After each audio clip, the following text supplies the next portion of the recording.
Hi guys, here's another great use of Instantbond. This is the magic of Instantbond. Have a look. We're doing our project here is the we have a plaster molding, okay, with a foam backing. Okay. Now these are plinth blocks.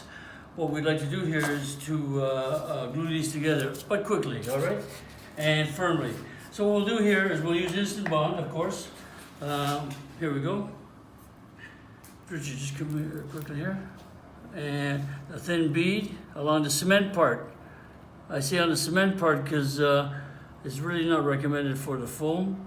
So a nice thin bead, but the cement will absolutely weld this together. So we've got the adhesive on this side. And what we should do is you try this on scrap pieces first, okay, guys. You know, you don't want to ruin your good piece first, okay? Because this, believe me, is fast and firm and permanent, okay? There's nothing stronger because this will do this in about 3-4 seconds, okay? So once you get working, you'll really get moving. So now have your pieces ready to go. I've already done one of these here, okay? Okay, and it works great. So here we go. So have your next piece ready. And take the activator. You can also put this on right now and spray it on top. Okay, you can move it around and you get your sweet spot. But this is the fastest way. Just a little, only on the cement part. Okay. So okay, here we go. You can also put that into a can and wipe it with your finger if you like.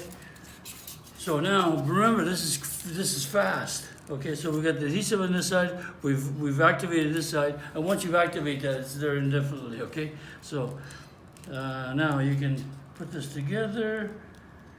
There we go. There we go.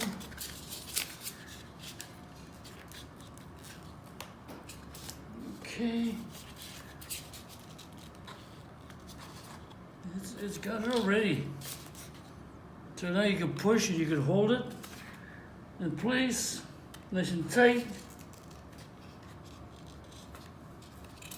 We're there already, guys. That's it. You're done. There's nothing breaking this apart. Try doing that with anything else. This is ready to go, and the perfect installation, okay? Again, another great use of Instantbond. This is Rick. Next time.